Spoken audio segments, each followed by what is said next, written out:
ನಮಸ್ಕಾರ. ಇವತ್ತು ಕರ್ನಾಟಕ ರಾಜ್ಯ ಆರೋಗ್ಯ ಇಲಾಖೆ ವಿವಿಧ ರಂಗದ ಹೊರಗುತ್ತಿಗೆ ನೌಕರರ ಸಂಘ, ಆರೋಗ್ಯ ಇಲಾಖೆ, ವೈದ್ಯಕೀಯ ಶಿಕ್ಷಣ ಇಲಾಖೆ ಹಾಗೂ ಆಯುಷ್ ಇಲಾಖೆ ಸಂಯೋಜಿತವಾಗಿ ನಾವೇನು ಸಂಘನ ನೋಂದಣಿ ಮಾಡಿದ್ದೀವಿ. ಅದರ ಏನು ಅನಿರ್ದಿಷ್ಟಾವಧಿ ಮುಷ್ಕರನ ಮಾರ್ಚ್ 23ರಿಂದ ನಾವು ಕರೆಯನ್ನು ಕೊಟ್ಟಿದ್ದೀವಿ. ಅದಕ್ಕೆ ಕಾರ್ಮಿಕ ಇಲಾಖೆ ಮಧ್ಯಪ್ರವೇಶ ಮಾಡಿ ನೀವು ಸಾರ್ವಜನಿಕರಿಗೆ ತೊಂದರೆ ಆಗುತ್ತೆ, ನೀವು ಮುಷ್ಕರ ಕೈ ಬಿಡಬೇಕು, ನಿಮ್ಮ ಪ್ರಮುಖ ಬೇಡಿಕೆಗಳು ಅಥವಾ ನ್ಯಾಯಯುತವಾದಂಥ ಇರುವಂಥ ಬೇಡಿಕೆಗಳನ್ನು ನಾವು ಈಡೇರಿಸ್ಕೊಡ್ತೀವಿ ಅಂತ ಹೇಳಿದಾಗ ಈಗಾಗಲೇ ಒಂದು ಸುತ್ತಿನ ಮಾತುಕತೆ ನಡೆದಿತ್ತು. ಇವತ್ತು ಎರಡನೇ ಸುತ್ತಿನ ಮಾತುಕತೆ ಏನಿವತ್ತು 6/4/2026ರಂದು ಎರಡನೇ ಸುತ್ತಿನ ಮಾತುಕತೆನ ಕರೆದಿದ್ರು ಸಂಧಾನ ಸಭೆಗೆ. ಅದಕ್ಕೆ ಪ್ರಮುಖವಾಗಿ ವೈದ್ಯಕೀಯ ಶಿಕ್ಷಣ ಇಲಾಖೆಯಿಂದ ಪ್ರಮುಖ ಅಧಿಕಾರಿಗಳು ಬಂದಿದ್ದರು. ಆರೋಗ್ಯ ಇಲಾಖೆಯಿಂದ ಇವತ್ತು ಬಂದಿರಲಿಲ್ಲ, ಆದರೆ ಮುಂದಿನ ದಿನಗಳಲ್ಲಿ ಬರುವುದಾಗಿ ಅವರು ಭರವಸೆ ಕೊಟ್ಟಿದ್ದಾರೆ.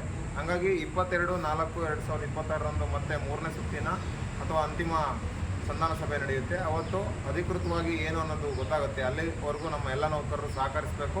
ಮತ್ತು ಅಗತ್ಯ ದಾಖಲೆಗಳು ಅಥವಾ ನಿಮಗೇನಾದ್ರು ತೊಂದರೆ ಆಗ್ತಿರುವಂಥ ಸಮಸ್ಯೆಗೆ ಸಂಬಂಧಪಟ್ಟಂಗೆ ಅಗತ್ಯ ದಾಖಲೆಗಳಿದ್ದರೆ ಅದನ್ನು ಒದಗಿಸ್ಬೇಕು ಅಂತ ನಾನು ನಿಮ್ಮ ಮೂಲಕ ಹೇಳ್ತಾ ಇದ್ದೀನಿ. ಎಲ್ರಿಗೂ ಕೂಡ ಧನ್ಯವಾದಗಳು.